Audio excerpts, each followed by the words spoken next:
अस्मद्गुरुभ्यो नमः। श्रीरङ्गसिंहगिरिदेशिकपादसेवा प्राप्ताखिलद्रविडवेदरहस्यजातं श्रीगौतमान्वयजमाश्रितभागधेयं गोपालदेशिकमहं शरणं प्रपद्ये। श्रीमद्गौतमवंशनायकमणेर्गोपालसूरेसुतं तत्पादाम्बुजलब्धयुग्मनिगमान्तार्थं सुशीलं सदा सद्विद्याविनयादिसद्गुणनिधिं स्वाचार्यनिष्ठान्वितं वन्दे वैष्णवभूषणं तमनघं श्रीरङ्गरामानुजं। कौशिकान्वयसञ्जातं वेङ्कटार्यतनूभवं वेदान्ताचार्यसच्शिष्यं उडैवर्लुगुरुं भजे। कन्दाडवंशसञ्जातं रङ्गाचार्यतनूभवं गोपालाचार्यसच्चात्रं गोपालगुरुमाश्रये।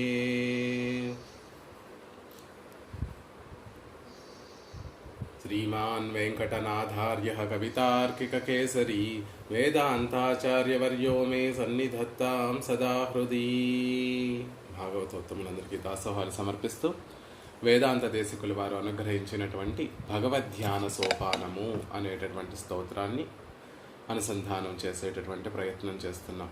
ఈ స్తోత్రంలో వేదాంత దేశికుల వారు పెరియ పెరుమాళ్ శ్రీరంగనాథుని యొక్క దివ్య అవయవ సౌందర్యాన్నంతటినీ కూడా వారు అనుభవిస్తూ వాటన్నిటికీ ఆ దివ్యమంగళ విగ్రహానికి ఆ దివ్యమంగళ సౌందర్యానికి మంగళాశాసనం చేస్తూ వారు అనుగ్రహించినటువంటి శ్లోకాలను ఇందులో అనుగ్రహించారు. ఎప్పుడో ఒకసారి పరమాత్మని శ్రీరంగనాథుడిని శ్రీరంగంలో సేవించుకుంటూ ఉంటాం. కానీ ఆ దివ్యమంగళ విగ్రహ సౌందర్యం అనేటటువంటిది ఎప్పటికీ కూడా మనసులో స్థిరంగా నిలిచి ఉండడం కోసం వేదాంత దేశికుల వారు పరమోపకారకులైనటువంటి వేదాంత దేశికుల వారు ఈ స్తోత్రాన్ని మనకు అనుగ్రహించారు. వారు అనుభవించినటువంటి ఆ అనుభవాన్ని మళ్ళీ కళ్ళకు కట్టినట్టుగా మనందరి చేత కూడా దర్శింపచేస్తూ రంగనాథుని యొక్క దివ్య అవయవ సౌందర్యాన్నంతటినీ కూడా మన చేత అనుభవింపచేస్తున్నారు. వేలాతీత శృతి పరిమళం వేదసాం మౌళి సేవ్యం రాధుర్భూతం కనక సరిత సైకతే హంసజుష్టే లక్ష్మీభూమ్యో కరసరసిజై లాలితం రంగభర్తు పాదాంబోజం ప్రతిఫలతు మే భావనా దీర్ఘికాయా అని ఆ రంగనాథుని యొక్క పాదార విందముల యొక్క వైభవాన్ని అంతటిని తెలియచేస్తూ ఆ పాదార విందములు నా మనసు అనేటటువంటి సరస్సులో నిత్యము ప్రతిఫలించుగాక, ఎప్పుడు కూడా నా మనసులో ఆ పాదాంభోజములు విరాజిల్లుతూ ఉండాలి మొదటి శ్లోకంలో అనుగ్రహించారు. రంగభర్తు జంగాం దృష్ట్వా జనన పదవి జాంగికత్వం జహాతి అని రెండవ శ్లోకంలో రంగనాథుని యొక్క జంగములను సేవిస్తే సంసారం వైపు పరుగులు తీయాలి అనేటటువంటి నా ఆరాటము నిలిచిపోయింది, జహాతి నిలిచిపోయింది అని అందంగా చెప్తున్నారు. ఎవరికైనా రంగనాథుడిని సేవించినంత వరకే అండి సంసారం పట్ల వ్యామోహం ఉంటుంది, సంసారం వైపు పరుగులు తీయాలనేటటువంటి ఆలోచన కలుగుతుంది. ఒక్కసారి రంగనాథుడిని సేవిస్తే ఆ జంగములను సేవిస్తే ఇక ఆ ఆలోచనే మళ్ళీ రాదు ఎప్పుడూ కూడా. ఇక ఆ తర్వాత నుండి ఏ ఆలోచన వస్తుంది అంటే అదిగో ఆ పాదార విందములను చేరిపోవాలి అనేటటువంటి ఒక ఆలోచన కలుగుతుంది అని అందంగా తెలియచేశారు. తర్వాత రంగనాథుని యొక్క ఊరువులను సేవిస్తూ లావణ్యౌఘద్వయమివ మతిర్మామికారంగయూనః నిర్విశతి. నా మనసు రంగనాథుని యొక్క ఊరువులను సేవిస్తోంది. అవి ఎలా కనిపిస్తున్నాయి, ఎలా కటాక్షిస్తున్నాయి మమ్మల్ని అంటే లావణ్యౌఘద్వయమివ రెండు కాంతి ప్రవాహములుగా మాకు కనిపిస్తున్నాయి. అలా మా మనసు రంగయూను ఊరుయుగ్మం లావణ్యౌఘద్వయమివ నిర్విశతి. రంగనాథుడు అనేటటువంటి యువకుని యొక్క ఊరువులు రెండింటినీ కూడా మేము రెండు కాంతి సౌందర్య ప్రవాహములుగా మేము సేవిస్తున్నాము అనేటటువంటి విషయాన్ని 4వ శ్లోకంలో మనకు అనుగ్రహించారు. ఊరువుల్ని సేవించిన తర్వాత ఆ పైన అద్భుతంగా వేయించేసి ఉండేటటువంటి నాభిని రంగనాథస్య నాభిని సేవిస్తూ సంప్రీణాతి, ఆ నాభి మమ్మల్ని ఆనందపరుస్తోంది అని ముందుగా ఆ విషయాన్ని తెలియచేస్తున్నారు దేశకుల వారు రంగనాథుని యొక్క నాభి గురించి. ఎలాంటిది ఆ రంగనాథుని యొక్క నాభి అంటే ప్రతి కలమసౌ మానసం ప్రతి క్షణము కూడా నా మనసులో రంగనాథుని యొక్క తిరునాభి కటాక్షించి నా మనసుని ఆనంద పారవస్యంలో ముంచెత్తుతోంది. ఆ రంగనాథుని యొక్క తిరునాభి ఎలాంటిది అంటే గంభీరత్వాత్ క్వచన సమయే గూఢ నిక్షిప్త విశ్వ లోకాలన్నిటినీ కూడా తనలో ఒకానొక సందర్భంలో తనలో ఇముడ్చుకొని రక్షించేటటువంటి స్వభావం కలిగినటువంటిది. ఇంకొక సందర్భంలో క్వచన సమయే నాళికేన స్ఫురిత రజస వేధసో నిర్మిమాణ. ఇంకొక సందర్భంలో ఈ లోకాలన్నిటినీ కూడా సృజింప చేయడం కోసం తన నాభి నుండి పరమాత్మ చతుర్ముఖ బ్రహ్మను ఆవిర్భవింపచేస్తున్న ఒకరు కాదు, అనేక చతుర్ముఖ బ్రహ్మలు ఒకరి తర్వాత ఒక జీవుణ్ణి మరొక జీవుణ్ణి పరమాత్మ ఆ స్థానంలో నిలబెట్టేటటువంటి సందర్భంలో ఈ నాభి నుండి ఆవిర్భవించినటువంటి తామర పుష్పం నుండి ఆ చతుర్ముఖ బ్రహ్మలను నిర్మిస్తోంది. అలాంటిది రమ్యావర్తద్యుతి సహచరి రంగనాథస్య నాభి.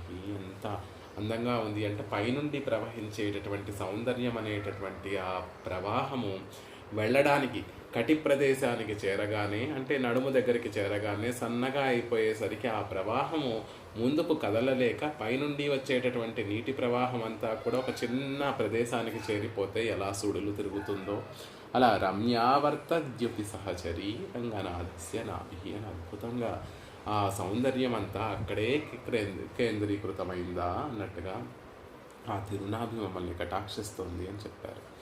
ఆ పైన ఉండేటటువంటి నాభి అనేటటువంటి ఆ సుడిగుండం నుండి బయటపడితే, ఒకవేళ బయటికి వస్తే మన ప్రయత్నంతో మనం బయటికి రాలేము. రంగనాథుని యొక్క అవయవములే దేశికుల వారి యొక్క శ్రీహస్తాన్ని పుచ్చుకొని పైకి మమ్మల్ని అనుభవించండి, మేము మీకు కటాక్షాన్ని సాయిస్తున్నాము, మమ్మల్ని సేవించండి అని అప్పటి వరకు ఆ తిరునాభి అనేటటువంటి ఆ ఆవర్తనంలో మునిగి తేలుతున్నటువంటి దేశకుల వారిని తన వైపు పిలిచి ఆ సౌందర్యాన్నంతటినీ కూడా దర్శింపచేస్తోంది పరమాత్మ యొక్క రంగనాథుని యొక్క వక్షస్థలము. ఆ పద్యం బాహోర్ మణివర రుచ రంజితం రంగధామ్న మధ్యం బాహోర్. రంగనాథుని యొక్క బాహువుల మధ్య వేయించేసి ఉన్నటువంటి ఆ వక్షస్థలాన్ని అనుభవిస్తున్నారు దేశకుల వారు 6వ శ్లోకంలో. శ్రీవత్సేన ప్రదిత విభవం శ్రీపదన్యాసధన్యం మధ్యం బాహోర్ మణివర రుచా రంజితం రంగధామ్నః సాంద్రఛాయం తరుణ తులసీ చిత్రయా వైజయంత్యా సంతాపం మే సమయతి దియం చంద్రికోదారహారం. ఎన్నో తాపత్రయాలు పడుతూ ఈనాటికి రంగనాథుణ్ణి సేవిస్తున్నాం. ఎన్ని జన్మల నుండి ఆయనని సేవించి ఉండుంటే ఈ మళ్ళీ జన్మ అంటూ ఉండేది కాదు. క్రిందటి జన్మలలో ఎన్ని జన్మలు ఎత్తుతాడో ఈ జీవుడు తెలియదు. అన్ని జన్మలలో కూడా రంగనాథుణ్ణి సేవించేటటువంటి భాగ్యం కలగలేదు. అప్పుడు నుండి అన్ని జన్మల నుండి మేము పడుతున్నటువంటి ఆ తాపత్రయములన్నీ కూడా ఈనాడు సమయతి ఈ వక్షస్థలము మమ్మల్ని ఆ తాపత్రయాలన్నిటినీ కూడా శమింపచేస్తుంది.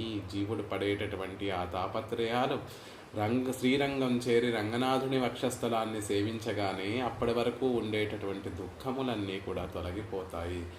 శారీరక దుఃఖములు, మానసిక దుఃఖములు, జన్మ పరంపరంగా వచ్చేటటువంటి ఆ తాపత్రయములన్నీ కూడా సమయతి అని అందంగా చెప్తున్నారు. ఎందుకంటే బాగా వేసవి సమయంలో ఒక చెట్టు నీడను చేరితే ఎలా అయితే ఆహ్లాదకరంగా ఉంటుందో, ఒక వెన్నెల కురిసేటటువంటి రాత్రిలో ఆ వెన్నెలని ఆస్వాదిస్తే ఎంత ఆహ్లాదకరంగా ఉంటుందో, ఆ వక్షస్థలాన్ని సేవిస్తే ఇవన్నీ మాకు అనుభవంలోకి వస్తున్నాయండి. శ్రీవత్సేన ప్రతిత విభవం అందరికీ పిలిచి చెప్తోందట. ఈయనే సర్వైశ్వర్యానికి అధిపతి, ఉభయ విభూతినాథుడు ఈయనే సుమ అనేటటువంటి ఆ విషయము శ్రీవత్సం అనేటటువంటి పుట్టుమచ్చ అందరికీ పిలిచి పరమాత్మ యొక్క వైభవాన్ని అందరికీ పిలిచి తెలియచేస్తోంది. శ్రీపదన్యాసధన్యం. శ్రీదేవి యొక్క పదలాక్షణ్యములతోటి ధన్యమైనటువంటి వక్షస్థలము, గొప్ప అతిశయాన్ని పొందినటువంటి వక్షస్థలము. మధ్యం మణివర రుచారంజితం, అనేక మణుల చేత విరాజిల్లేటటువంటిది వక్షస్థలము. సాంద్రఛాయం తరుణ తులసి చిత్రయా వైజయంత్యా. ఇంకా అక్కడ ఆ వక్షస్థలంలో చూసినటువంటి వేయించేసి ఉన్నటువంటి విశేషములు ఏమిటి అంటే పచ్చటి తిరుత్తుజాయి మాలతోటి విరాజిల్లేటటువంటి వక్షస్థలం. అంతేకాకుండా వైజయంతి అని ఎప్పుడూ వాడిపోకుండా ఎప్పుడూ నూతనంగా విరాజిల్లేటటువంటి వైజయంతి అనేటటువంటి మాల యొక్క కాంతి అవన్నీ కూడా వాటన్నిటితోటి విరాజిల్లేటటువంటి ఆ వక్షస్థలము. అంతేకాకుండా చంద్రికోదారహారం, ముత్యాల హాసరాలతోటి అలంకరింపబడినటువంటి ఆ వక్షస్థలము మా యొక్క సంతాపం మే సమయతి, మా హృదయంలో ఉన్నటువంటి ఆ తాపాన్నంతటినీ కూడా తొలగిస్తోంది అందంగా దేశకుల వారు 6వ శ్లోకాన్ని అనుగ్రహించారు. వక్షస్థలాన్ని అనుభవిస్తున్నటువంటి దేశకుల వారి యొక్క మనసు ఇప్పుడు ఎక్కడికి వెళ్ళింది అంటే ఎక్కడికి వెళ్ళడం లేదట. వక్షస్థలం చుట్టూతా ఉన్నటువంటి ఆ మధ్యం బాహోర్ మణివర రుచ అని కదా ప్రయోగించారు. ఆ వక్షస్థలాన్ని చూస్తూ సేవిస్తూ ఆ రంగనాథుడి యొక్క బాహువుల్ని సేవించడం ఆ బాహువుల్లోకి మెల్లిగా దిగారట వేదాంత దేశకుల వారు. ఆ బాహువులు ఏం చేశాయి అంటే వేదాంత దేశకుల వారి యొక్క మనసును కట్టిపడేశాయి అని అందంగా, ఎంత చమత్కారంగా, ఎంత అద్భుతంగా ఈ 7వ శ్లోకంలో చెప్తున్నారు. బాహువుల యొక్క సౌందర్యాన్ని, రంగనాథుని యొక్క తిరుబాహువుల యొక్క సౌందర్యాన్ని, ఆ శ్రీహస్తముల యొక్క వైభవాన్ని, తిరుబాహువుల యొక్క వైభవాన్ని, సౌందర్యాన్ని, అతిశయాన్ని అంతటినీ కూడా తెలియచేస్తూ చమత్కారంగా ఈ బాహువులు 2 కూడా బాహువులు ఏం చేస్తాయి అంటే అందరినీ తమ కౌగిట్లో చేర్చుకుంటాయి. కాబట్టి అలాంటి ఆ బాహువులు నా మనసుని కూడా బంధించేశాయి అని చాలా చాలా అందంగా చమత్కారంగా 7వ శ్లోకంలో దేశకుల వారు అనుగ్రహిస్తున్నారు. శ్లోకాన్ని అనుసంధానం చేసేటటువంటి ప్రయత్నం చేద్దాం. రాధిక గారు చెప్పవలసిందిగా ప్రార్థిస్తున్నాను. ఏకం లీలోపహితం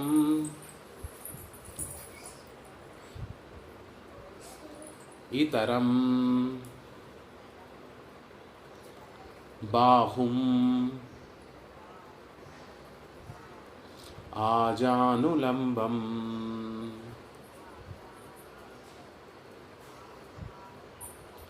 ప్రాప్తా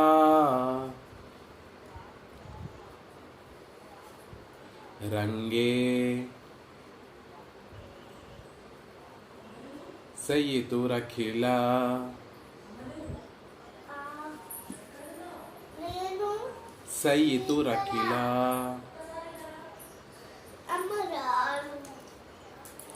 ప్రార్థనా పారిజాతం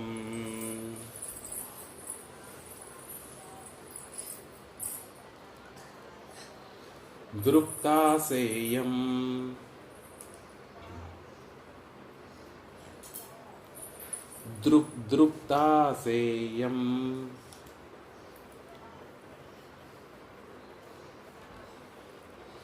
దృఢనియమిత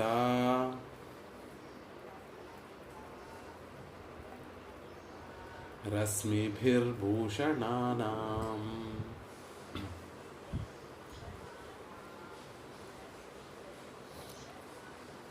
చింతాహస్తిని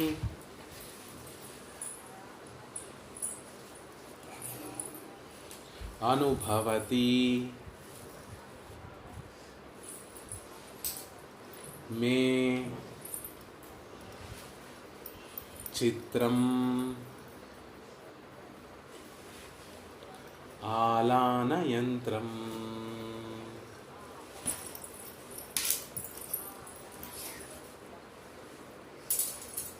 ఏకం లీలోపహితమితరం బాహుమాజానులంబం ప్రాప్తారంగే సయతురఖిల ప్రార్థనా పారిజాతం దృప్తాసేయం దృఢ నియమిత రశ్మిభిర్భూషణానాం చింతాహస్తిన్యనుభవతి మే చిత్రమాలానయంత్రం. ఎంత చమత్కారంగా, ఎంత అందంగా తెలియచేస్తున్నారు అంటే ఇది ధ్యాన సోపానం, భగవద్ ధ్యాన సోపానం. పరమాత్మను సేవించిన తర్వాత ఆ మూర్తిని మనసులో నిలుపుకొని దానినే నిత్యము ఆనందంగా అనుభవించేటటువంటి ఒక సోపానం, మెట్లు, ఒక్కొక్క మెట్టు మించి ఒక మెట్టు చివరికి స్తోత్రం పరిపూర్ణమయ్యేటటువంటి సమయానికి పరిపూర్ణంగా రంగనాథుని యొక్క దివ్యమంగళ విగ్రహ దర్శనం అనేటటువంటిది మనకి కలుగుతూ ఉంటుంది. మనసు ఎలాంటిది అంటే ఒక క్షణం కూడా ఏ విషయం మీద కూడా సావధానంగా నిలిచి ఉండనటువంటి స్వభావం కలిగినటువంటిది మనసు. చిత్తం అంటే ఎప్పుడు కూడా అనేక విధములుగా పరిపరి విషయాల మీద సాగుతూ ఉంటుంది మనసు. అలాంటి మనసు ఇప్పటి వరకు అనుభవిస్తున్నటువంటి ఆ దివ్యమంగళ విగ్రహ సౌందర్యాన్నంతటిని అనుభవిస్తూ ఆ మనసుకి కొంచెం గర్వం కలిగిందట. అబ్బా, ఎంత అద్భుతంగా పరమాత్మ సేవ సాగిస్తున్నారు, ఎంత ఆనందాన్ని అనుభవిస్తున్నాను అనేటటువంటి ఒక గర్వంతో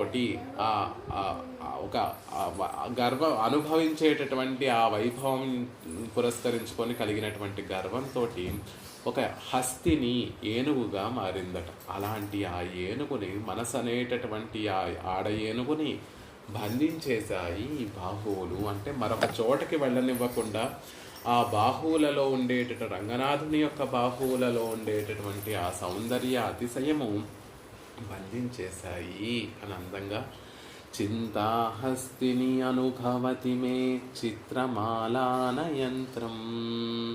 ఏనుగును మధించినటువంటి ఏనుగును మావటివాడు లొంగ తీసుకొని ఆ ఏనుగుని ఒక గొలుసుతోటి, ఇనప గొలుసులతోటి ఒక ఆలంబనానికి, ఒక పెద్ద ఆలంబన స్తంభానికి కట్టివేస్తూ ఉంటాడు. వెళ్ళిపోకుండా, అది అటు ఇటు వెళ్ళిపోకుండా అక్కడే ఉండడం కోసం. అలా నా మనసు అనేటటువంటి ఏనుగుని కూడా రంగనాథుని యొక్క భుజములు అనేటటువంటి ఆలంబనానికి కట్టివేయబడ్డాయి. ఏ గొలుసుతోటి కట్టేశారు అంటే రశ్మిభిర్భూషణానాం. ఆ బాహువులకి ధరించినటువంటి అద్భుతమైనటువంటి భూషణములు, ఆభరణములు ఏవైతే ఉన్నాయో ఆ ఆభరణముల యొక్క కాంతి అనేటటువంటి ఆ తాళ్లతోటి ఆ మనసు అనేటటువంటి ఏనుగును రంగనాథుని యొక్క తిరుబాహువులు అనేటటువంటి ఆలంబనానికి కట్టివేయబడ్డాయి. ఇంకెక్కడికి వెళ్ళట్లేదు ఇప్పుడు నా మనసు. అప్పటి వరకు నేను ఎంత భోగ్యంగా పాదార విందములను సేవించాను, ఎంత భోగ్యంగా పీతాంబరాన్ని సేవించాను, ఆ ఊరువులను సేవించాను, ఆ దండములను సేవించాను, తిరునాభిని సేవించాను, తిరువక్షస్థలాన్ని సేవించాను అని పొంగిపోతూ ఆనందపడిపోతున్నటువంటి ఆ మనసు ఇప్పుడు ఎక్కడికి వెళ్ళడానికి వీలు లేకుండా బాహువులు తన వశం చేసేసుకున్నాయి అని చమత్కారంగా. బాహువులు మళ్ళీ మనసు ఆ బాహువుల మీద నుండి మరలి ఇంకొక చోటకి వెళ్ళనివ్వకుండా అవి నన్ను బంధించేశాయి. ఆ సౌందర్యం అనేటటువంటి రశ్మివిహి, సౌందర్య ప్రవాహం అనేటటువంటి గొలుసులతోటి ఆ బాహువులు తన వశం చేసేసుకున్నాయి ఏనుగు లాంటి నా మనసుని అని అందంగా తెలియచేస్తున్నారు. ఎలా ఉన్నాయి ఆ బాహువులు అంటే రంగే సయతుహు, రంగనాథుని యొక్క ఆ బాహువులు ఎలా ఉన్నాయి అంటే అసలు రంగనాథుడు ఎలాంటి వాడు అంటే ముందు చెప్తుంది అఖిల ప్రార్థనా పారిజాతం. కోరిన వారి యొక్క కోరికలన్నిటినీ తీర్చడంలో పారిజాతం లాంటి వాడు రంగనాథుడు అని ఒక అర్థం కాదండి. ఆయనే తీర్చక్కర్లేదు, ఆయన బాహువులు ఏవైతే ఉన్నాయో అఖిల ప్రార్థనా పారిజాతం, ఆ బాహువులు రెండు పెద్ద పెద్ద పారిజాత వృక్షాలలా ఉన్నాయి. కోరినటువంటి వారి యొక్క కోరికలన్నిటినీ కూడా తీర్చేటటువంటి పారిజాతములు రంగనాథుని యొక్క తిరుబాహువులు. ఆ బాహువులు పారిజాతముల వృక్షములా ఉన్నాయి అని చెప్తూ ఒక బాహు ఎలా ఉంది, ఒక శ్రీహస్తం ఎలా ఉంది, ఇంకొక శ్రీహస్తం ఎలా ఉందో మనకి చూపిస్తున్నారు. రంగనాథుడిని సేవిస్తే ఒక శ్రీహస్తమేమో ఉపధానంగా పెట్టుకున్నట్టుగా ఉంటుంది, అంటే ఆయన కిరీటాన్ని స్పృశిస్తూ తల కింద ఉపధానంగా దిండుగా పెట్టుకున్నట్టుగా కనిపిస్తూ ఉంటుంది. ఇంకొక శ్రీహస్తమేమో ఆయన పాదార విందముల వైపు చూపిస్తున్నట్టుగా ఆజానుబాహుగా దీర్ఘమైనటువంటి ఇంకొక బాహువు ఆయన పాదార విందములను చూపిస్తున్నట్టుగా ఉంటుంది. అదే ఇక్కడ తెలియజేస్తున్నారు. అఖిల ప్రార్థనా పారిజాతం, కోరినటువంటి వారి యొక్క కోరికలన్నిటినీ తీర్చడంలో కల్పవృక్షం వంటిది. లీలోపహితం, విలాసం కోసం, విలాసం కోసం ఉపహితం, ఉపధానంగా తలదిండుగా చేసుకోబడినటువంటి శ్రీహస్తము. ఏకం బాహుం, ఆయన శ్రీహస్తం, కుడి శ్రీహస్తమేమో, కుడి బాహు ఏమో విలాసం కోసం తలదిండుగా చేసుకున్నట్టుగా ఉంటుంది అని ఆ శ్రీహస్తాన్ని దర్శింపచేస్తున్నారు. మరి ఇంకొక బాహు ఇంకొక బాహు ఎలా ఉంటుందంటే ఆజానులంబం, మోకాలు వరకు కూడా చాచినటువంటి వేరొక శ్రీహస్తము మనకి దర్శింపచేస్తూ సేవను కటాక్షిస్తూ ఉంటుంది. అదేం తెలియచేస్తుంది అంటే ప్రాప్తారంగసేతు అఖిల ప్రార్థనా పారిజాతం. ఈయనే పొందవలసినటువంటి వాడు, అదిగో ఆ పాదార విందములే పొందవలసినటువంటి ప్రాప్తము అనేటటువంటి విషయాన్ని చెప్తూ ఉంటుంది. ఆ దీర్ఘంగా ఉండేటటువంటి ఆ శ్రీహస్తము ప్రాప్తారంగసైతు, మనమందరం కూడా పొందవలసినటువంటివి ఆ రంగనాథుని యొక్క పాదార విందములే సుమా అనేటటువంటి విషయాన్ని చెప్తూ ఉంటాయి. అలా ఉన్నటువంటి ఆ రెండు భుజములో కూడా దృప్తాసేయం, దర్పాన్ని పొందినటువంటి సేయం, ఈ నా యొక్క చింతాహస్తిని, చింత అంటే ధ్యానము, మనసు అనేటటువంటి ఏనుగు అనట్లేదు, హస్తి అనట్లేదు, హస్తిని ఆడ ఏనుగును భూషణానాం రశ్మిభిః, దివ్యభూషణాల కాంతి అనేటటువంటి గొలుసులతోటి దృఢ నియమిత, బిగువుగా బంధింపబడినటువంటివై ఆలానయంత్రం, కట్టు స్తంభానికి బంధింపబడేటటువంటి స్థితిని అనుభవింపచేస్తున్నాయి. చిత్రం, ఏమి ఆశ్చర్యము! ఇప్పుడు వరకు ఆ పాదార విందములే గొప్ప భోగ్యమైనవి అనుకుంటున్నాను, ఆ పైన విరాజిల్లేటటువంటి పీతాంబరము జంఘములే గొప్పవి అనుకుంటున్నాను, పరమభోగ్యమైనటువంటివని భావిస్తోంది నా మనసు. ఆ పైన ఉండేటటువంటి ఊరువులు తిరునాభియే పరమ ఉత్కృష్టమైనటువంటివి, ఆనందాన్ని కలిగించడంలో శ్రేష్టమైనటువంటివి అనుకున్నాను. అవన్నీ కాదు, ఆ పైన ఉన్నటువంటి వక్షస్థలము పరమభోగ్యమైనటువంటి లక్ష్మీదేవికి నిత్య నివాసమైనటువంటి ఆ వక్షస్థలము నన్ను దాసుణ్ణి చేసేస్తోంది, అదే పరమభోగ్యమైంది అనుకుంటున్నాను. ఈ దివ్యావయవములన్నిటినీ కూడా అనుభవించడం వల్ల కలిగినటువంటి ఆనందంతో నా మనసు మాతంగమైతే, ఆ మాతంగాన్ని ఈ బాహువులనేటటువంటి, ఈ పరమాత్మ రంగనాథుని యొక్క బాహువులనేటటువంటి ఈ ఆలంబనం, ఈ దివ్యావయవములు కట్టిపడేస్తున్నాయి. రశ్మిభిర్భూషణానాం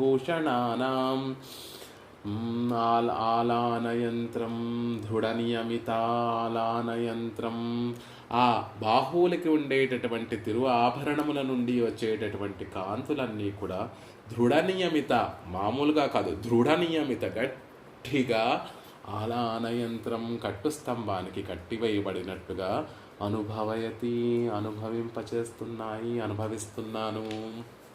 చిత్రం, ఎంత ఆశ్చర్యమసుమా అని దేశికుల వారు పరమాత్మ యొక్క బాహువుల్ని అనుభవిస్తూ అనుగ్రహించేటటువంటి అద్భుతమైనటువంటి శ్లోకం.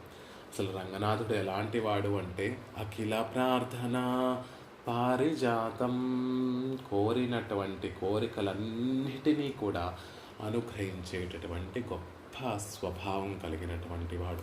అఖిల ప్రార్థన పారిజాతం, ఏం కోరుకుంటే అది, అయ్యో వీడు సంసారంలో ఉన్నాడు, సంసారాన్ని వృద్ధిపరిచేటటువంటి ఇహలోక సుఖాలు కోరుకుంటున్నాడు, నేను ఇవ్వను అని వెనక్కి వెళ్ళేటటువంటి వాడు కాదు. అవి కోరుకుంటే వాటినే యథేచ్ఛగా ప్రసాదిస్తూ ఇచ్చినటువంటి వాడు, అబ్బా ఎంత ఉపకారం చేశాడు నాకు అని భావన చెందేటటువంటి గొప్ప ఔదార్యవంతుడు. కాబట్టి ప్రార్థనా పారిజాతం, ప్రార్థించినటువంటి వారికి అన్నిటినీ ప్రసాదించేటటువంటి పారిజాతం వంటి వాడు. అలంపురింద నెడుం తడక్కై, పరమాత్మ యొక్క శ్రీహస్తాలు ఎలా ఉంటాయి అంటే అలంపురింద నెడుం తడక్కై, ఇక చాలు అనేటటువంటి రీతిలో కోరినటువంటి కోరికలన్నిటినీ కూడా సమృద్ధిగా ఇచ్చేటటువంటి ఉదారమైనటువంటి చెయ్యి కలిగినటువంటి వాడు. రామచంద్రుడు అరణ్యవాసానికి వెళ్ళేటటువంటి సందర్భంలో తనకున్నటువంటి ఆ సంపదలన్నిటినీ కూడా ఉన్నటువంటి మహనీయులు బ్రాహ్మణోత్తములందరికీ కూడా దానం చేసేసి నారవస్త్రములు ధరించి అరణ్యవాసానికి బయలుదేరేటటువంటి సందర్భంలో ఉన్నాడు. అయోధ్యలో ఉన్నటువంటి బ్రాహ్మణోత్తములందరూ కూడా రాముడు దానం చేస్తున్నాడట, వెళ్ళి పుచ్చుకుందామని అందరూ కూడా వెళ్ళారు. అందరికీ అన్నిటిని వారు కోరినటువంటి విధంగా సమృద్ధిగా అన్నిటినీ ప్రసాదించేశాడు.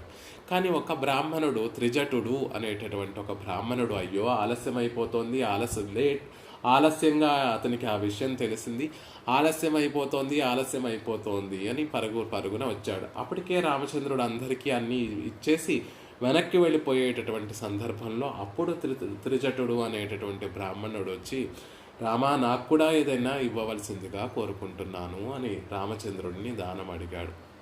అప్పుడు రామచంద్రుడు ఒక బలమైనటువంటి, ఒక పక్కన ఉన్నటువంటి ఒక కర్ర మొక్కను ఆ త్రిజటుడికి ఇచ్చి, నువ్వు దీన్ని నీ బలమంతా ఉపయోగించి నువ్వు ఎంత దూరం విసిరితే అంత దూరం విసిరవయ్యా, అంత ప్రదేశంలో నువ్వు ఎంత దూరం విసిరితే అంత ప్రదేశంలో నిండినటువంటి ఆవులన్నిటినీ నీకు దానం ఇస్తున్నాను. కేవలం ఆవులు కాదు,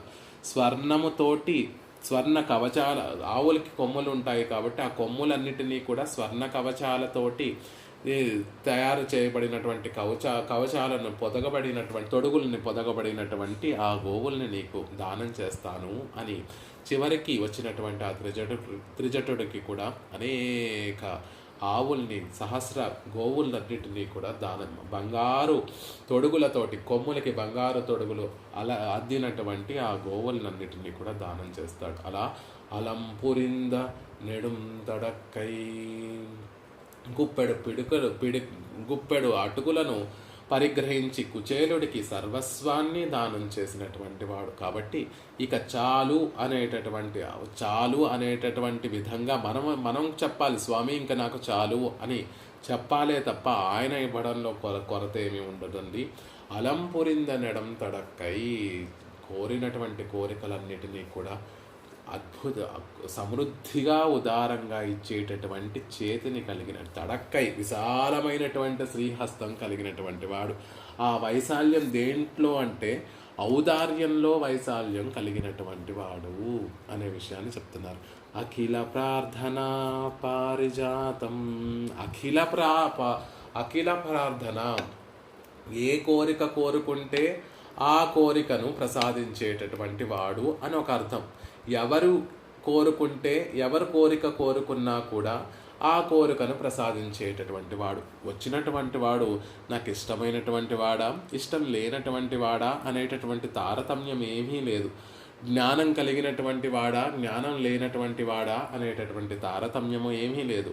ఉత్తమ ఆశ్రమానికి చెందినటువంటి వాడా, తక్కువ ఆశ్రమానికి చెందినటువంటి వాడా అనేటటువంటి భేదం ఏమీ లేదు. వచ్చినటువంటి వాడిలో తారతమ్యాన్ని చూడకుండా అఖిల ప్రార్థనా పారిజాతం, ఎవరొచ్చి అడిగినా కూడా వాటందరికీ కూడా సమృద్ధిగా వారు అడిగినటువంటి దానిని ప్రసాదించేటటువంటి వాడు. ఏ కోరికలు కోరుకున్నా వచ్చినటువంటి వాడు ఎవరు అని కోరినటువంటి కోరికలు ఏవి అని కూడా చూడకుండా అన్నిటినీ ప్రసాదించేటటువంటి వాడు. అలా ఇచ్చి ఆజానులంబం, పెద్దవైపోయినటువంటి తిరుభుజములు కలిగినటువంటి వాడు అని చెప్తున్నారు. కూరత్తాళ్వాన్ కూడా ఒక శ్లోకంలో పరమాత్మను గురించి తెలియచేస్తూ, నిధిం అపారమర్థినాం అర్థితార్థ పరిదాన దీక్షితం సర్వభూత సుహృదం దయానిధిం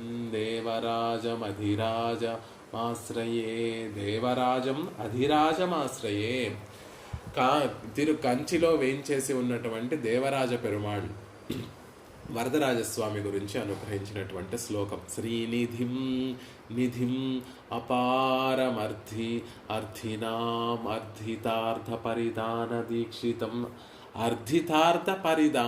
దీక్షితం, అడిగినటువంటి వారికి కోరినటువంటి కోరికలు ఇచ్చేటటువంటి వాడు కాదు, అదే దీక్షగా కలిగినటువంటి వాడు. దీక్ష అంటే వ్రతము.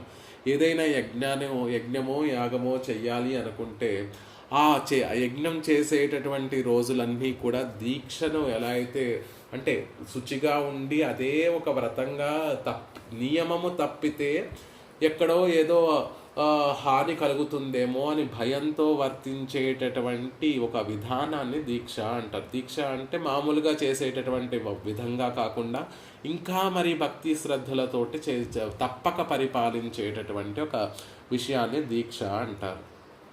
పరమాత్మకు కూడా ఒక దీక్ష ఉందండి. అర్థితార్థ పరిధాన దీక్షితం. కోరినటువంటి సమస్త కోరికలు, సమస్త ప్రాణుల పట్ల స్నేహాన్ని కలిగినటువంటి వాడు, ప్రాణులందరూ కూడా కోరినటువంటి కోరికలన్నిటినీ కూడా దానం చేసేటటువంటి దీక్ష కలిగినటువంటి వాడు. అలాంటి దీక్ష కలిగినటువంటి వాడే కాబట్టి రామానుజుల వారిని ఎంబెరమానారుల్ని అడిగితే ఎంబెరమానారుల్ని కూడా త్యాగం చేసి త్యాగ మండపంగా తిరుకాంచీపురం ప్రసిద్ధి చెందింది. అలాంటి గొప్ప దీక్ష కలిగినటువంటి వాడు పరమాత్మ. ఎలాంటి వాడు? శ్రీనిధిం అపారం అర్ధినామర్ధితార్థ పరిధాన దీక్షణం. ఆయనే గొప్ప నిధండి. వైత్తమా నిధిరవ్యయ అని చెప్పబడేటటువంటి వాడు. అలాంటి గొప్పవాడు కావాల్సినటువంటి వాటిలన్నింటినీ కూడా ఇచ్చేటటువంటి పారిజాతమైనటువంటి వాడు అని చెప్తున్నారు. పారిజాతానికి ఏదో పోల్చాలి తప్ప పారిజాతంతో పోలుస్తున్నామే తప్ప నిజంగా పారిజాత వృక్షంతో పరమాత్మకి పోలిక ఉంటుందా అంటే లేదండి. ఎన్నయ్యాకిక్కొండు ఎనక్కే తన్నై తంద కర్పగం. నన్ను స్వాధీనపరుచుకొని ఎన్నై ఆకిక్కొండు.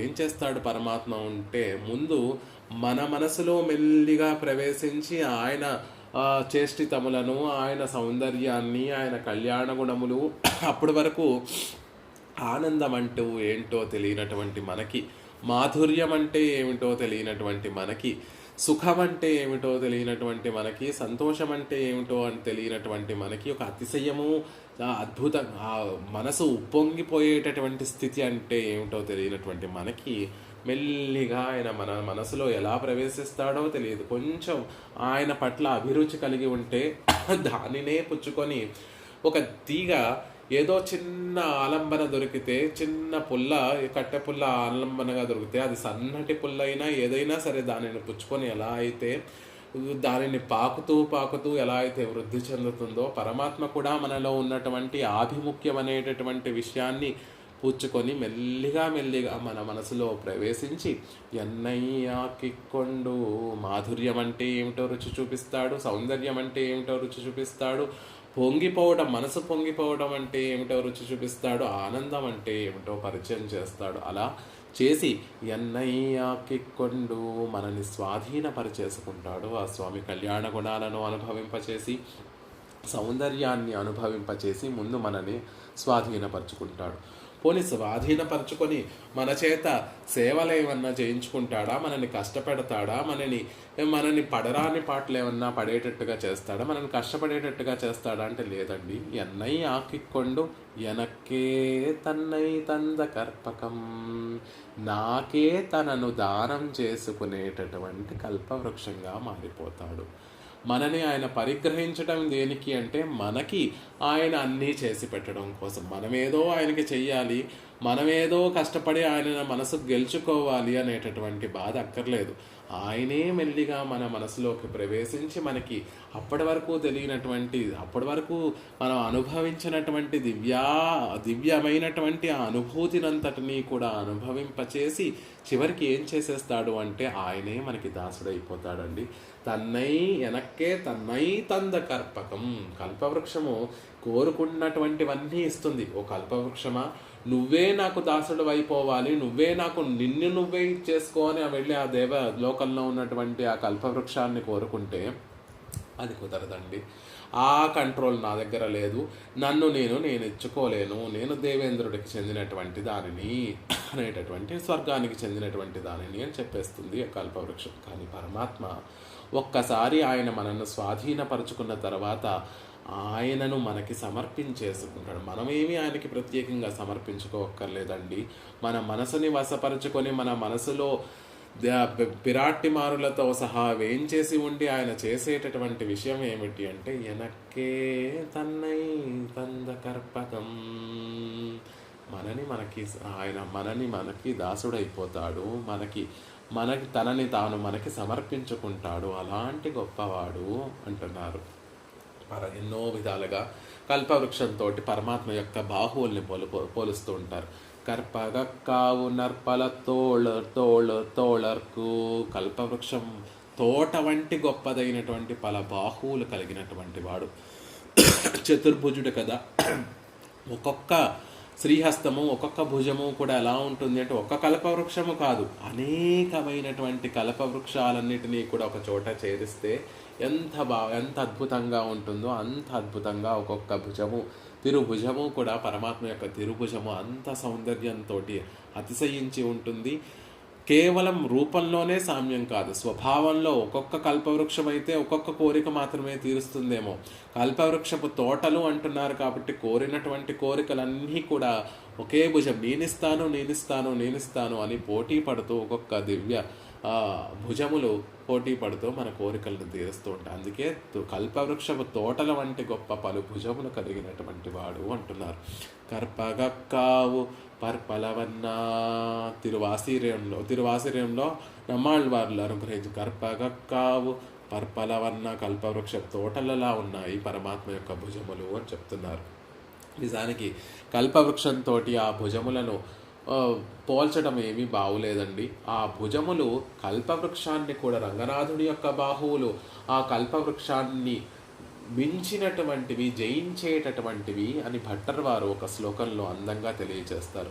కుసుమభరాలసౌ స్ఫటిక వేదిశయౌ విటపౌ అమరతరోః పరం పరిహసత్ పృథురంగభుజః, రంగభుజః పరిహసతు, పరిహసిస్తున్నాయట. వేటిని అంటే అమరతరోహో, అమరావతిలో ఉండేటటువంటి దేవేంద్రుని యొక్క నగరమైనటువంటి అమరావతి, స్వర్గంలో ఉండేటటువంటి తరువు కల్పవృక్షాన్ని పృథురంగభుజ పరిహసత్, రంగనాథుని యొక్క భుజములు పరిహసిస్తున్నాయి. ఆ అమరతరువు ఎలా ఉంటుంది అంటే కుసుమభరాలసౌ స్ఫటిక వేదిశయౌ విటపౌ అమరతరోః, కుసుమభరాలసౌ బహుమణిముద్రిక కనక కంకణ దోర్వలయైః కిసలైర్దోర్ద్వయం ఫణిని నిర్భరస్తువం ఇమః. ఒకసారి ఆ కల్పవృక్షం ఎలా ఉంటుంది, రంగనాథుని యొక్క భుజములు ఎలా ఉంటుంది అని గనక మనం పోల్చుకుంటే అప్పుడు మనకి తెలిసిపోతుందండి నిజంగా ఏవి గొప్పవో. ఇవి చూస్తే రంగనాథుని యొక్క తిరుభుజములను చూస్తే, ఆ భుజద్వయములను రెండు చూస్తూ ఉంటే అవి అమరలోకంలో ఉండేటటువంటి కల్పవృక్షాన్ని పరిహసిస్తున్నట్టుగా ఉంటుంది. ఎందుకు అంటే అనేకములైనటువంటి మణిముద్రిక రంగనాథుని యొక్క భుజములను చెప్తున్నారు. ఆ రంగనాథుని యొక్క తిరుభుజములు ఎలా ఉంటాయి అంటే బహుమణిముద్రిక. కల్పవృక్షాన్ని చూద్దాం. ముందు కల్పవృక్షం ఎలా ఉంటుంది అంటే కుసుమభర. ఆ దేవలోకంలో ఉన్నటువంటి కల్పవృక్షము కుసుమభర, పువ్వులతో నిండి ఉంటుంది ఆ కల్పవృక్షము. ఆ పువ్వుల యొక్క భారంతో అలసవు కొంచెం వంగినట్టుగా ఉంటుంది. ఆ కల్పవృక్షాన్ని చూస్తే బంగారు వర్ణంలో ఉంటుందండి. అంతా కూడా వివిధ రంగులలో పువ్వులన్నీ కూడా పూచి ఉండి ఆ కల్పవృక్షం చూడడానికి ఎంతో ముచ్చటగా ఉంటుంది. కేవలం పూలతోటి నిండి ఉండటం, ఆహ్లాదకరంగా ఉండటం కాదు, ఆ పువ్వుల యొక్క భారంతో కొంచెం కిందకి వంగినట్టుగా ఉంటుంది అని చెప్తున్నారు. కుసుమభరాలసౌ అని చెప్తున్నారు. స్ఫటికవేది ఎక్కడ ఉంటుంది ఆ కల్పవృక్షము అంటే స్ఫటికవేది, తెల్లనైనటువంటి స్ఫటికంతో చేయబడినటువంటి ఒక దిమ్మ మీద ఆ కల్పవృక్షం ఉంటుంది. స్ఫటికవేది సయో, ఆ స్ఫటిక మీద కొంచెం వంగినట్టుగా ఉంటుంది ఆ కల్పవృక్షం. వీటపౌ శాఖానుశాఖలుగా ఉంటుంది. ఆ అన్ని వైపులా కూడా శాఖానుశాఖలుగా విస్తరించి ఉంటుంది ఆ కల్పవృక్షం. అలాంటి ఆ కల్పవృక్షం అమరతరోహో, అలాంటి ఆ కల్పవృక్షాన్ని పరిహసత్, మిక్కిలి పరిహసం చేస్తున్నట్టుగా పృథు రంగభుజ, బలిష్టమైనటువంటి రంగభుజములు, రంగనాథుని యొక్క భుజములు ఆ కల్పవృక్షాన్ని పరిహసిస్తున్నాయట. దోద్వయం ఇమహ, అలాంటి ఆ రంగనాథుని యొక్క బాహువుల్ని మేము ఆశ్రయిస్తున్నాము. ఎందుకు పరిహసిస్తున్నాయి? అసలు ముందు పరిహసించాలి అంటే ఆ వృక్షం ఎలా ఉందో ఈ భుజములు కూడా అలాగే ఉండాలి. మరి ఈ భుజముల్లో కుసుమభరంతో కుసుమలు కనిపిస్తున్నాయా, ముందు పుష్పములు కనిపిస్తున్నాయా? ఒక స్ఫటిక అద్భుతమైనటువంటి ఒక వేదిక మీద కల్పవృక్షం వేయించేసి ఉన్నట్టుగా రంగనాథుని యొక్క భుజములు వేయించేసి ఉన్నాయా? శాఖానుశాఖలుగా విస్తరించినట్టుగా కల్పవృక్షం విస్తరించినట్టుగా రంగనాథుని యొక్క భుజములు విస్తరించి ఉన్నాయా అంటే వాటికి సమాధానం చెప్తున్నారు. బహుమణి ముద్రికా కనక కంకణ దోర్వలయై, రంగనాథుడికి భుజములలో కూడా అందమైనటువంటి పుష్పాలలో కనిపిస్తున్నాయండి. అవేవో కాదు, ఆయన శ్రీహస్తానికి ఉండేటటువంటి బహుమణి ముద్రిక. మనం కొంచెం స్పష్టంగా ఏకాగ్రతతోటి రంగనాథుడిని సేవిస్తే ఆయన శ్రీహస్తానికి అనేక అందమైనటువంటి రత్నములతోటి కూడినటువంటి ఉంగరములు ధరింపచేసి ఉంటారు. ఆ రత్నపు ఉంగరములన్నీ కూడా అందమైన ఆ బాహువులనేటటువంటి తరువుకి వృక్షానికి పూచినటువంటి పువ్వులలా కనిపిస్తున్నాయి అని చెప్తున్నారు. కనక కంకణ ధోర్వలయై, ఇక చేతికి ఉండేటటువంటి బంగారంతో చేయబడినటువంటి కంకణములు, దోర్వలయై భుజకీర్తులు, ఇవన్నీ కూడా కిసలయ దోర్వలయై కిసలయి, అవన్నీ కూడా ఆ బాహువులనేటటువంటి వృక్షానికి చిగుళ్ళలాగా పుష్పాలలా కనిపిస్తున్నాయి అని చెప్తున్నారు. ఇక ఆ కల్పవృక్షము తెల్లటి స్ఫటిక వేదిసయో అన్నారు కదా, తెల్లని వేదిక మీద కల్పవృక్షం ఉంది అని చెప్పారు కదా.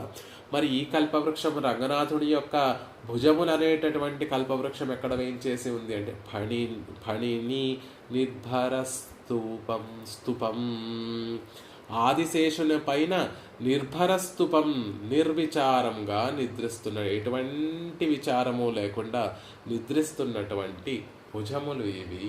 అవేమో ఆ కల్పవృక్షమేమో తెల్లటి స్ఫటిక వేదిక మీద వేయించేసి ఉంటే, ఈ భుజములేమో తెల్లటి స్ఫటిక మీద ఇక్కడ కూడా వేయించేసి ఉన్నాయండి. ఆదిశేషుడు తెల్లటి వర్ణంలో వేయించేసి ఉంటాడు. ఆ ఆదిశేషుడి మీద హాయిగా నిర్భయంగా ఉన్నటువంటి భుజములు, వీటపౌ అన్ని శాఖానుశాఖలుగా విస్తరించినటువంటి భుజములు. కాబట్టి ఇక్కడ కూడా దోర్ద్వయం పృథు రంగభుజ, ఈ రంగనాథుని యొక్క భుజములు కూడా శాఖానుశాఖలుగా అన్ని వైపులు విస్తరించినట్టుగా ఉన్నాయి. అది ఎలా మాకు తెలుస్తోంది అంటే ఆ మణిముద్రికలు, కనక కంకణములు, ఆ ఆభరణములన్నీ కూడా చక్కగా పూచినట్టుగా తరువులకి, భుజములు అనేటటువంటి తరువులకి పూసినటువంటి పుష్పముల్లా కనిపిస్తున్నాయి. ఈ భుజములు కూడా తెల్లటి ఆదిశేషుడు అనేటటువంటి స్ఫటిక వేదిక మీద శయనించినట్టుగా ఉన్నాయి.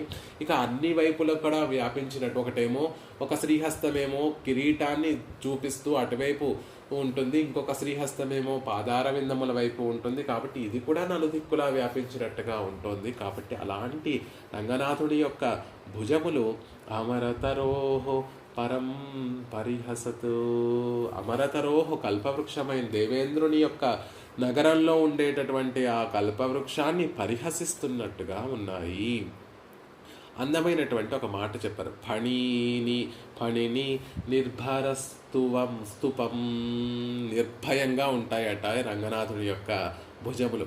అక్కడ దేవేంద్రుని యొక్క కల్పవృక్షం ఎలా ఉంటుంది అంటే, దేవేంద్రుడిలాగే ఎవరొచ్చి, ఏ రాక్షసుడు వచ్చి నన్ను పట్టుకు వెళ్ళిపోతాడా, ఏ రాక్షసులు దండయాత్ర చేసి నన్ను వారి ఉద్యానవనంలో నాటుకుంటారో ఏమో అని భయంతో ఆ కల్పవృక్షం ఎప్పుడూ కూడా బెంగపడుతూ ఉంటుందట. ఇక్కడ రంగనాథుడి యొక్క భుజములేమో నిర్భర స్తూపం, హాయిగా ఆనందంగా ఉంటాయి. అదేమిటండి, రంగనాథుని యొక్క భుజములే కదా లోకాలన్నిటినీ కూడా రక్షించేటటువంటి సానువులు, రక్షించేటటువంటి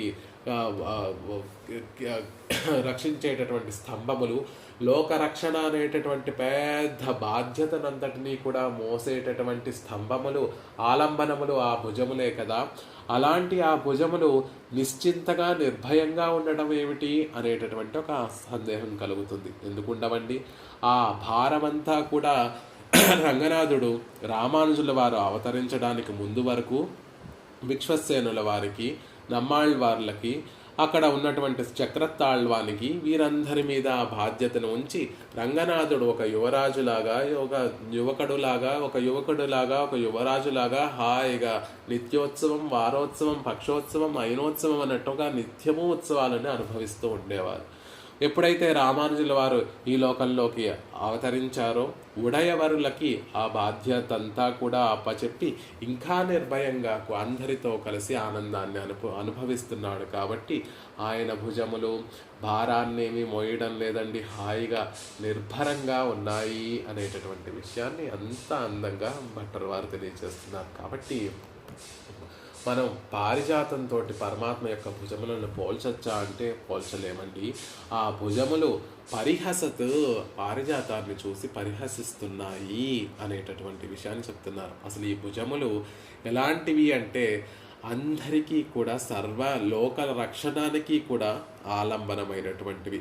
ఎవరి భుజఛాయలో చేరితే మనమందరం కూడా గొప్ప ఆనందాన్ని అనుభవిస్తామో మనమే కాదు, దేవేరులు కూడా, శ్రీదేవి, భూదేవి, నీలాదేవి, వీరందరూ కూడా ఎవరి భుజాలను ఆలంబనగా చేసుకొని ఆనందాన్ని అనుభవిస్తూ ఉంటారో అలాంటివి ఆ భుజములు అనేటటువంటి విషయాన్ని చెప్తూ భట్టర్ వారు ముందుగా ఆ భుజాలను అఖిల ప్రార్థన పారిజాతం, కోరినటువంటి కోరికలు అన్నిటినీ తీర్చేటటువంటి పారిజాతములు, అర్ధితార్థ పరిధాన దీక్షితులు అనేటటువంటి విషయాన్ని చెప్తున్నారు. ఇక ఆ రెండు బాహువులని కనుక మనం సేవిస్తే ఎలా ఉంటుంది అంటే ఏకం లీలోపహితం ఇతరం బాహుం ఆజానులంబం.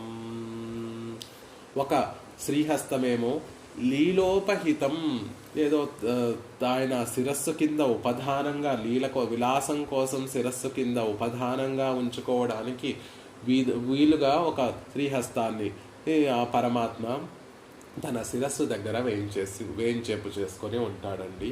ఇంకొక ఇతరం బాహుం ఆజానులంబం, ఇంకొక బాహువుని ఆజానులంబం, దీర్ఘమైనటువంటి ఇంకొక బాహువేమో పాదార విందములని సేవింపచేస్తూ ఉంటుంది. ఆ బాహు ఏం తెలియచేస్తుంది అంటే ప్రాప్తారంగే సయితు, రంగనాథుడే ప్రాప్త, మనకి ఆశ్రయించదగినటువంటి వాడు, ఆ పాదార విందముల్ని ఆశ్రయించాలి అనేటటువంటి విషయాన్ని తెలియచేస్తుంది అని ఆ రెండు బాహువులు ఉండేటటువంటి స్థితిని వేదాంత దేశకుల వారు అందంగా ఒకటేమో తల దిండుగా చేసుకోబడింది, రెండవ బాహు ఏమో మోకాల వరకు చాచబడి ఉండేటటువంటి స్థితిని యథావస్థితిగా సేవించి వారు అనుగ్రహిస్తున్నారు దేశకుల వారు. కానీ నిజానికి ఆ బాహువులు ఎలా ఉంటాయి అంటే అందంగా ఒక మాట చెప్తారు భట్టర్ వారు. ఆ రెండు బాహువులు కూడా రెండు పరస్పర విరుద్ధమైనటువంటి ఒక విషయాన్ని తెలియచేస్తున్నాయండి అని చెప్తారు భట్టర్ వారు. ఒక బాహువు ఏమో శిరస్సు దగ్గర వేయించేసి ఉండేటటువంటి ఆ బాహువేమో పరత్వాన్ని సూచిస్తూ ఉంటుంది, రెండవ బాహువేమో సౌలభ్యాన్ని సూచిస్తూ ఉంటుంది అనేటటువంటి విషయాన్ని భట్టర్ వారు అందంగా ఒక శ్లోకంలో తెలియచేస్తారు. ఎలాంటిదట ఆ రెండు బాహువులు అంటే కిరీటం శ్రీరంగే సయతు ఉపధానీ కృతభుజో ధీసత్వాత్ ఘటత ఇతి స్వంస్పృశ్య వదతి నిహీనానాం ముఖ్యం శరణమితి బాహుః తదితరః స్ఫుటం భ్రూతే పాదాంబుజయుగళం ఆజానునిహితః. అందమైనటువంటి శ్లోకం, కళ్ళకి కట్టినట్టుగా రంగనాథుని యొక్క భుజములన్నిటినీ కూడా దర్శింపచేస్తూ భట్టర్ వారు అనుభవించినటువంటి అద్భుతమైనటువంటి శ్లోకం. శ్రీరంగేశ సయుతు, ఇక్కడ కూడా శ్రీరంగే శ్రీరంగే సయుతు, రంగనాథుని యొక్క ఉపధాని కృతభుజ, తలగడ దిండుగా చేసుకోబడినటువంటి భుజము కిరీటం సంస్పృశ్య, ఎలా ఉంటుంది అంటే ఆ రంగనాథుని యొక్క కిరీటాన్ని తాకుతున్నట్టుగా ఉంటుందట. ఎందుకు తాకుతున్నట్టుగా ఉంటుంది? ఎందుకు ఆ కిరీటాన్ని తాకుతున్నాడు పరమాత్మ? ఒక భుజంతో తన కిరీటాన్ని తాకుతున్నట్టుగా ఎందుకు వేయించేసి అలా సేవ సాగిస్తున్నాడు అంటే విధి ఈశ అధీసత్వాత్ ఘటతే ఇది వదతి. ఒక మాట చెప్తోందట మనందరికీ కూడా. ఎవరైనా ప్రమాణం చేసేటప్పుడు కానీ ఏదైనా సత్యవాక్య పరిపాలన చేసేటప్పుడు కానీ అలా చెప్తూ ఉంటారండి. ఏం చెప్తోంది ఆ ఒక శ్రీహస్తం, కిరీటాన్ని స్పృశించేటటువంటి శ్రీహస్తం ఏం చెప్తోంది అంటే, ఈ కిరీటాన్ని చూడండి, ఇంత దీర్ఘమైనటువంటి కిరీటాన్ని చూస్తే మీకు ఒక విషయం తెలియట్లేదా? సర్వస్వామిని నేనే, సర్వనియంతను నేనే, సర్వముల అన్నిటినీ కూడా నియమనం చేసేటటువంటి వాణ్ణి నేనే, సర్వైశ్వర్యము నా సొత్తే, నేనే అందరికీ స్వామిని, శేషిని అనేటటువంటి విషయాన్ని ఆ కిరీటం తెలియచేస్తోందండి. విధి ఈశ అధీసత్వాద్ ఘటతే ఇది వదతి చెప్తోందండి. ఆ బాహువు మనకు ఆ విషయాన్ని చెప్తోందట. విధి ఈశ అధీసత్వాత్ ఘటతే ఇది వదతి. బ్రహ్మకు, చతుర్ముఖ బ్రహ్మకు, విధి అంటే చతుర్ముఖ బ్రహ్మకు, ఈశ రుద్రునికి, అధీసత్వాత్ నియామకుడై అయి ఉండడం వలన ఘటతే స్వామికి కిరీటము తగినటువంటిది అని వదతి చెప్తోంది. అంత పెద్ద కిరీటం ఉంటుంది రంగనాథుడికి. చక్రవర్తికి లోకంలో చూస్తే సామంతరాజుల యొక్క కిరీటం చిన్నగా ఉంటుంది. పైన ఉండేటటువంటి ఆ సామంతరాజుకు పైన ఉండేటటువంటి రాజుల యొక్క కిరీటం కొంచెం పెద్దగా ఉంటుంది.